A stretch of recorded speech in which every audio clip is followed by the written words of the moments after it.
Ja, ihr seht es schon, ich habe hier Teiglinge schon vorbereitet. Aus denen werden wir jetzt dann in Anführungszeichen Würstchen machen.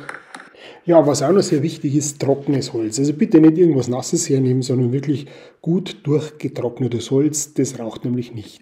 So, und ihr seht, wir machen jetzt eben aus so einem Teigling eine Wurst, die wir dann anschließend rum um unseren Stöckchen rumwickeln. Das macht die Kinder natürlich richtig Spaß, da rumzukneten, ganz klar. Die haben da ihre Freude dran, wenn sie jetzt da den Teig noch einmal ordentlich durchkneten dürfen. Ja, und jetzt, meine Lieben, wickeln wir um den Stock dieses Würstchen, dieses Stockbrotwürstchen herum. Das darf ruhig nach oben ein bisschen Platz haben, weil wir drücken das Ganze nochmal richtig gut fest. So, und schon hält das Ganze. Jetzt würde ich sagen, können wir damit zum Feuer gehen. Teig hält gut, der ist uns gut gelungen, der einfache Hefeteig. So, und jetzt halten wir das Ganze über das Feuer, aber wichtig ist, nicht direkt in die Flamme halten. Ja, alle dürfen nur sicher gehen wollen.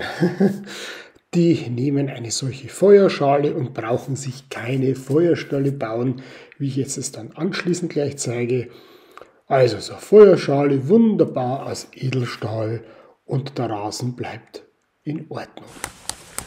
Zuerst richten wir kleine Späne her. Dazu ist entweder Taschenmesser oder jetzt in dem Fall die Greins Forsbruck, weil hervorragend geeignet.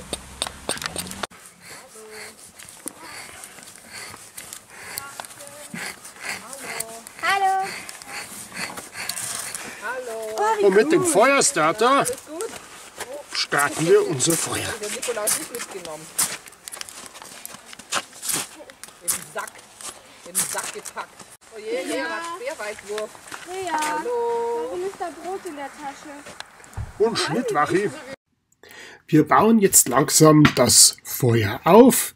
Dazu braucht es natürlich entsprechenden Zug und wichtig auch, wenn ihr fertig seid mit dem Grillen und draußen kochen, bitte die Feuerstelle wieder ordentlich herrichten, so wie ihr sie gefunden habt und auch, dass auch keine Gefahr von einem Waldbrand ausgeht. Aber das macht ihr doch sowieso, oder? Ich sag's mit Nero, es brennt und wir können jetzt loslegen und das Fondue holen. So, und hier wird der Stock fürs Stockbrot fachmännisch vorbereitet. So, und hier wird das Stockbrot vorbereitet, der Teig ist schon fertig und wird jetzt dann um den Stock gleichmäßig gewickelt. Voilà! So, und hier seht ihr schon, das Stockbrot ist am Rösten, nie direkt über die Flammen halten, sondern ein bisschen drüber und das Ganze wird... So, fertig ist unser Stockbrot, wir können es essen. Ich wünsche guten Appetit, ihr könnt es verschieden würzen und es schmeckt den Kindern auf jeden Fall.